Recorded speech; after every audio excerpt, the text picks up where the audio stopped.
ठीक है, तो हमने क्या किया, यहाँ पर चेकआउट कर दिया, यहाँ पर हमने क्या लिख दिया,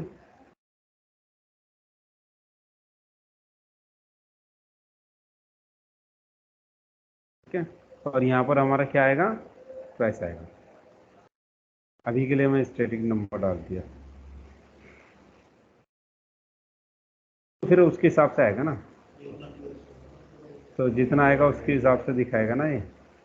तो इसको कर दिया हमने और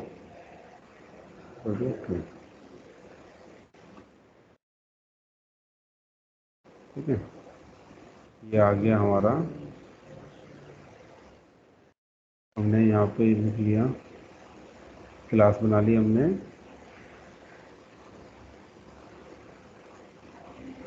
ड्रॉप डाउन आइटम ले लिया हमने, ये एल बना लिया, रो स्टार्ट कर लिया। ठीक है, ठीक है, चलो जैसे भी ये आ गया हमारा, ये हमारा प्राइस आ गया। एक काम और कर सकते थे,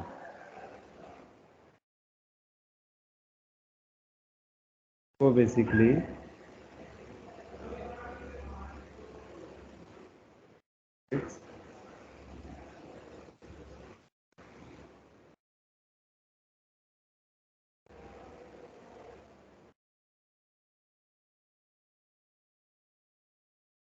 ठीक है, थोड़ा अभी वैसे दिखाने के लिए, अभी ये आ गया हमारा। ठीक है, अब हमें क्या करना है, यहाँ पर प्राइस दिखाना है। क्या करना है, ये प्राइस हमारा डायनेमिक आना चाहिए। तो अभी हम क्या कर रहे थे, यहाँ पर हमारे पास क्या है, डाटा तो है। ठीक है, अभी हमारे पास डाटा है, तो अब हम डाटा को वो कराना है, उसका प्राइस निकालना है। तो हम कैसे करेंगे इसका, अगर हमें प्राइस निकालना हो, कौन सा मेथड यूज़ करें कि हमें जितने प्रोडक्ट हैं उसका डाटा हमारे पास आ जाए, किसके थ्रू, हाँ ऐड हो गया है। मैप का यूज़ करेंगे, तो मैप तो क्या होता है, वो इंडिविजुअली एरे के एलिमेंट को मैनेज करता है। लेकिन मैंने एक जावास्क्रिप्ट का आपका रिड्यूस पढ़ाया था कुछ, रिड्यूस मेथड क्या था, वो एक ही रिजल्ट निकालता है, एक्यूमुलेट कर देता था, सारे को कंबाइंड बना के एक करता था। ठीक है, तो हम कौन सा मेथड यूज़ करेंगे, रिड्यूस। ठीक है, तो मैं एक काम करता हूँ,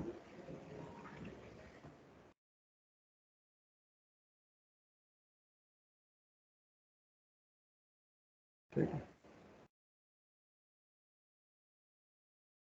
रिड्यूस था कुछ और था, चेक, रिड्यूस ही था ना, चलिए सही, ठीक है। रिड्यूस में दो पैरामीटर होते थे, पहला पैरामीटर होता था जिसको हम एक्यूमुलेटर बोलते थे, और सेकंड पैरामीटर होता था जो एरे के एलिमेंट को 1 बाई 1 लेके चलता था, और वो उसमें एक्यूमुलेटर में ऐड करता रहता था। ठीक है, तो एक्यूमुलेटर आ गया, कोमा, यहाँ पर हम क्या लेंगे, एरे का हम क्या लेंगे, एलिमेंट। अभी तो हम क्या यूज कर सकते हैं, कोई भी एलिमेंट लिख दिया हमने। ठीक है, एलिमेंट लिख दिया हमने। अब मुझे क्या करना है, मुझे निकालना है जो मेरा एलिमेंट है वो आ जाए। तो सबसे पहले तो यहाँ पे रिटर्न करना पड़ेगा। ठीक है, रिटर्न में क्या करूंगा मैं, एक्यूमुलेटर लूंगा, एक्यूमुलेटर लिया, ठीक है, प्लस ऐड करेगा, और हमारा क्या होगा, एलिमेंट जो आ रहा है, एलिमेंट क्या हो गया, एक एरे हो गया, एलिमेंट डॉट, एरे के अंदर क्या था, प्राइस था ना हमारा, तो एलिमेंट डॉट प्राइस आ गया। ठीक है, ये प्राइस आ गया हमारा।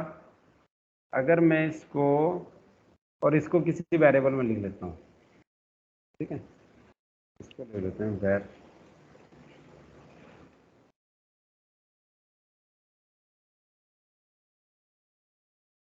ठीक है, तो प्राइस दिया हमने।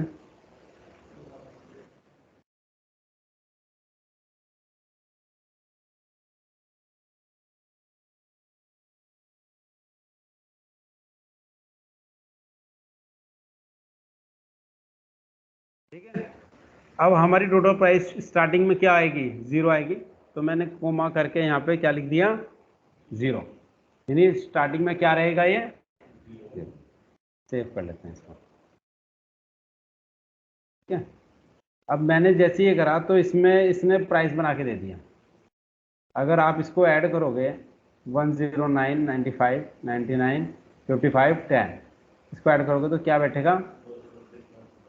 हाँ, तो 292 समथिंग करके आ रहा है। रिलोड कर देते हैं। ठीक है, अब चलते हैं स्टोर पे एक बार।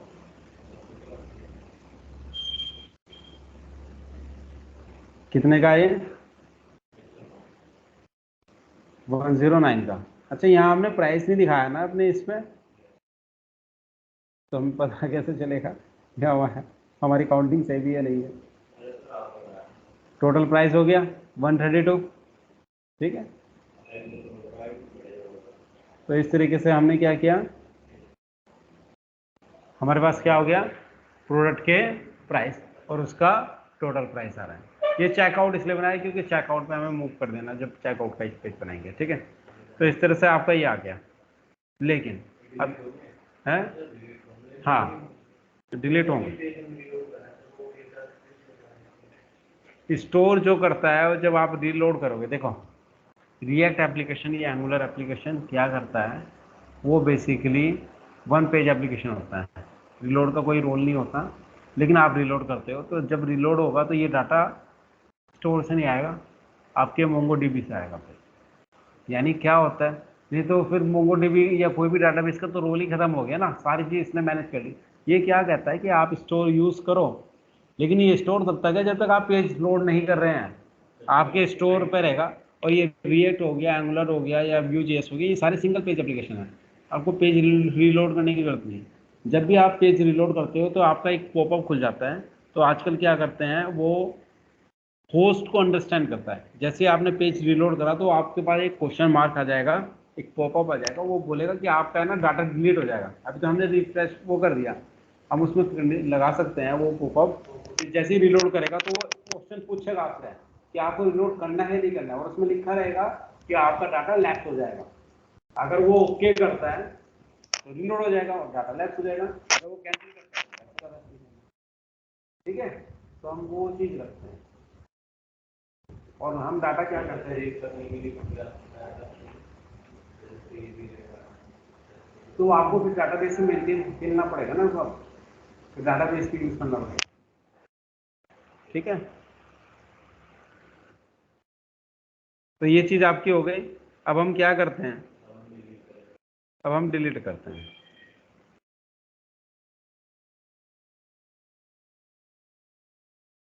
यहाँ पर हम क्या कर रहे हैं, डिलीट। डिलीट हमने क्या किया, यहाँ पर ये डिलीट किया। तो डिलीट में बेसिकली बटन लिया हमने, ऑन क्लिक, ऑन क्लिक। अब डिलीट के लिए मुझे बताओ क्या करना है हमें। सबसे पहले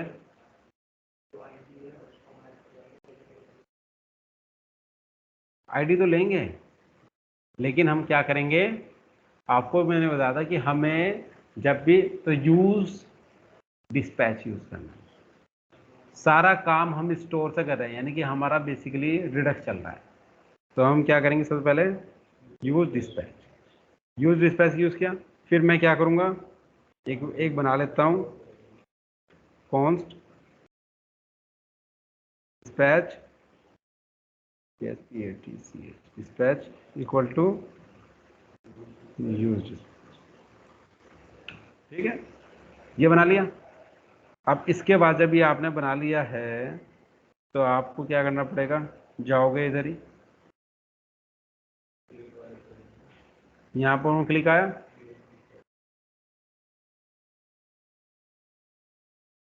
अब यहाँ पर क्या लिखेंगे, सबसे पहले डिस्पैच। ठीक है, डिस्पैच लिखा। डिस्पैच के अंदर क्या लिखेंगे, रिमूव फ्रॉम कार्ड लिखेंगे ना। तो यानी कि आपको क्या करना पड़ेगा, इंपोर्ट करना पड़ेगा ना, इंपोर्ट। ठीक है, रिमूव फ्रॉम कार्ड, वो हम कहाँ रखेंगे इसे,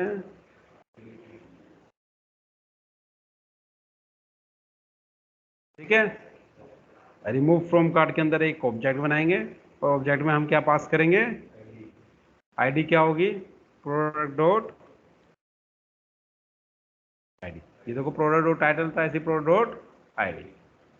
जब हम इसको कॉल करेंगे डिलीट को, इसको पहले सेव कर लेते हैं, तो ये हमारा किसको कॉल करेगा, एक्शन को।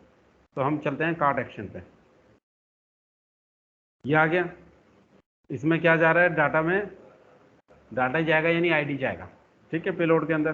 कितना क्लियर हो गया, ये आ गया। ये आने के बाद ये रिमूव फ्रॉम कार्ड कहाँ जाएगा, डिस्पैच कहाँ लेके जाएगा, कार्ड रिड्यूसर में। वहां पर क्या करेगा, ये रिमूव फ्रॉम कार्ड को देखेगा, है स्टोर गया।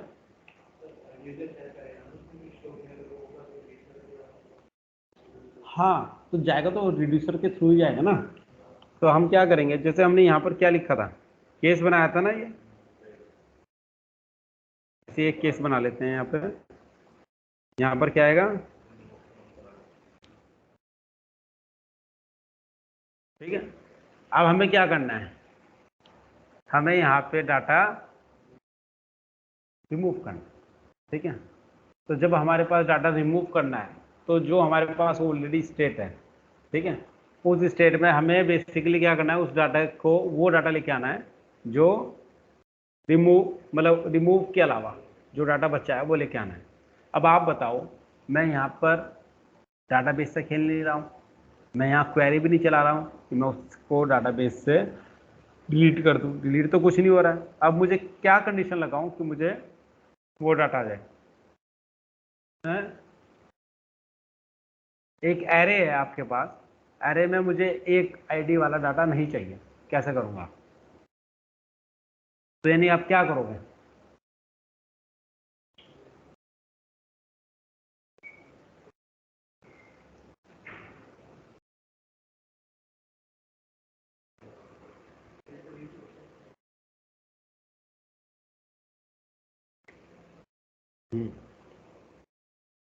तो हम क्या करेंगे, यहाँ पर ये रिटर्न यहाँ से हटाते हैं, यहाँ पर पहले लिखते हैं रिटर्न। रिटर्न के अंदर क्या करते हैं, हमारे पास क्या है, स्टेट, सारा तो स्टेट के अंदर ही है ना, स्टेट डॉट फिल्टर। फिल्टर के अंदर क्या करेंगे,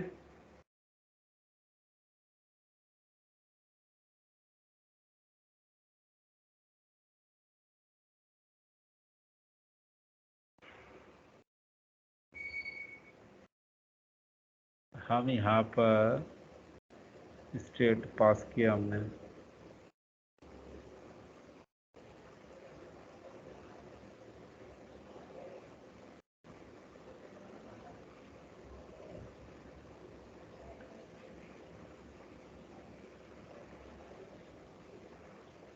तो हमें चेक करना है, यहाँ पर हमने ले लिया क्या, एलिमेंट ले लिया।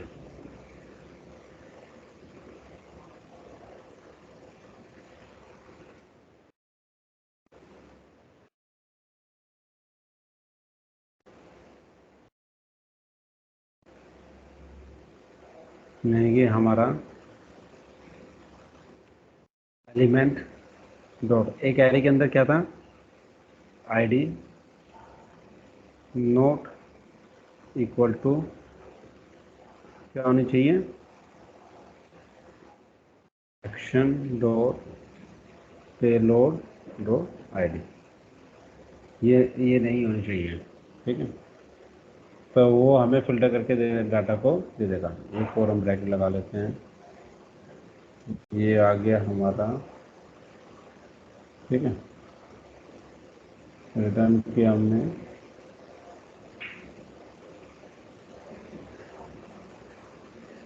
कितना, इसको रिटर्न करके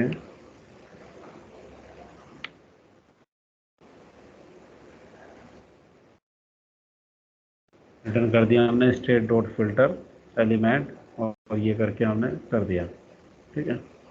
रिमूव फ्रॉम कार्ट हमने कर लिया, return state dot filter state क्या है हमारा, एरे है, तो हमें ऑब्जेक्ट की जरूरत नहीं, फिल्टर के element dot I D not equal to action dot payload dot I D. यानी कि एलिमेंट में क्या होगा, एलिमेंट में तो मतलब पूरा स्टेट एक एरे हो गया, स्टेट में हर एलिमेंट यानी पूरा एक इटरेशन चल रहा है, एलिमेंट डॉट आई डी यानी प्रोडक्ट की I D not equal to क्या होनी चाहिए, action dot payload I D, यानी कि वो उस समय फिल्टर कर दे। चला के चेक कर लेते हैं।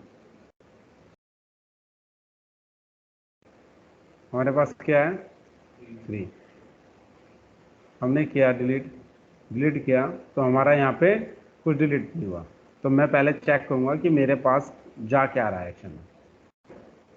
तो मैं यहाँ पे सबसे पहले करता हूँ कंसोल।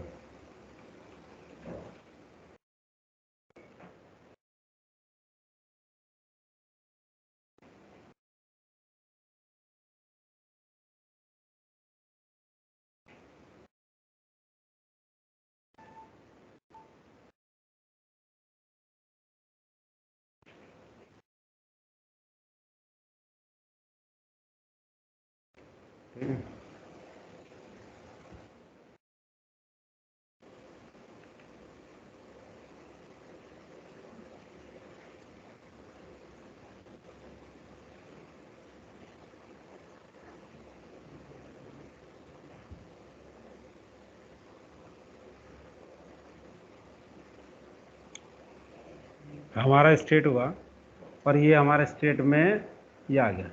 तो क्या हमने रिमूव फ्रॉम कार्ड वहाँ पे लिखा है, नहीं लिखा है, नैब बार में।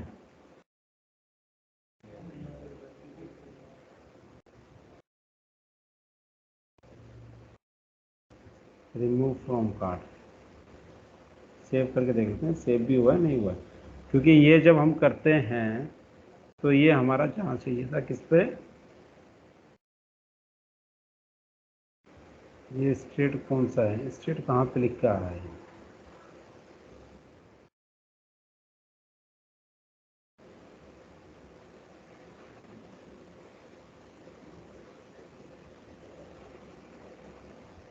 ये चाइल्ड इटरेशन वाला तो अभी चेक कर लेंगे। यहाँ पे गए, रिमूव हुआ, अब हुआ है, हो गया ना ये ट्रू डाटा आया जो ये स्टेट में था हमारा, जहाँ हमने ऊपर कर रखा है। अब डाटा प्लस में क्या आया हमारा, एक आठ डाटा रह गया ना, और ये जब एक डाटा रह गया तो अमाउंट भी ऑटोमेटिकली, क्योंकि स्टोर से मैनेज कर रहा है। यानी कि आपने देखा कि आपने जो कार्ट एक्शन, ये नहीं कि इसके लिए अलग से फिर कोड लिखा, आपने सर मैनेज किसके थ्रू किया हुआ है, आपने स्टोर को मैनेज किया और उसके बेस पे आपका चल रहा है। अब मैं करता हूँ ऐड टू कार्ट,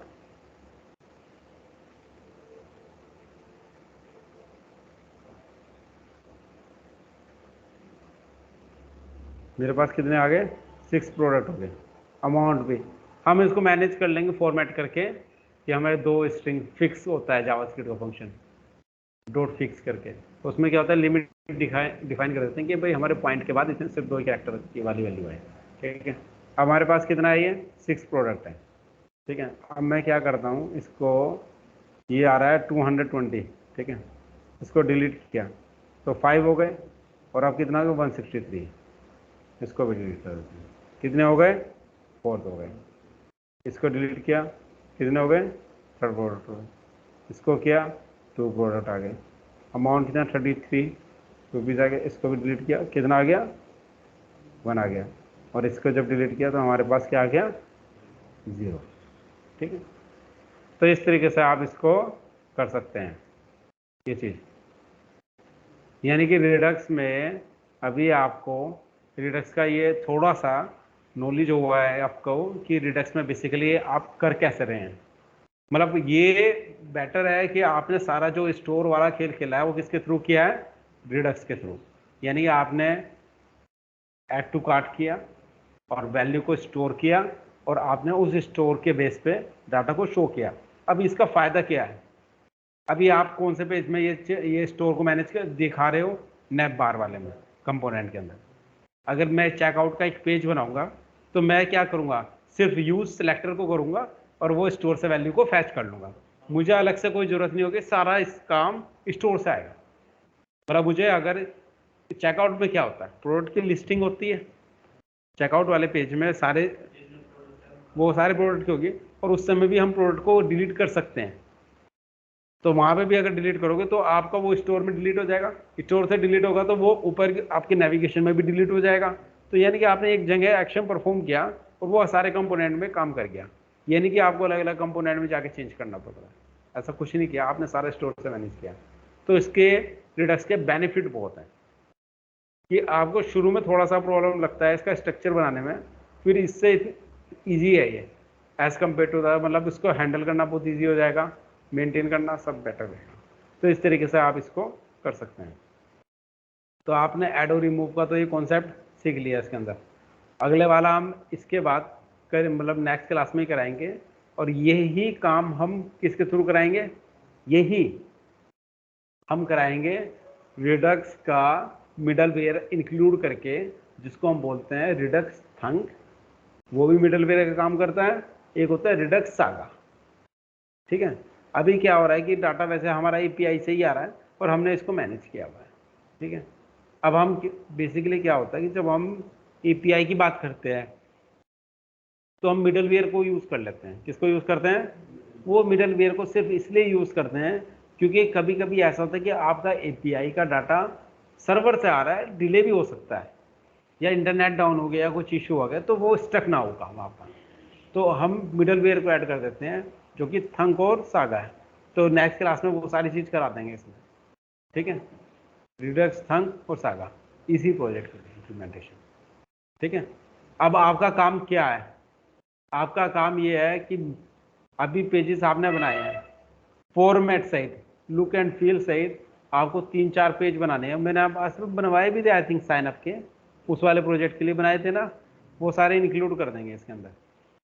ठीक है, तो जिसने नहीं बनाए, लॉग इन रजिस्ट्रेशन, ठीक है, और एक चेकआउट का और एक कार्ट का, ये 4 पेजेस बना लेना।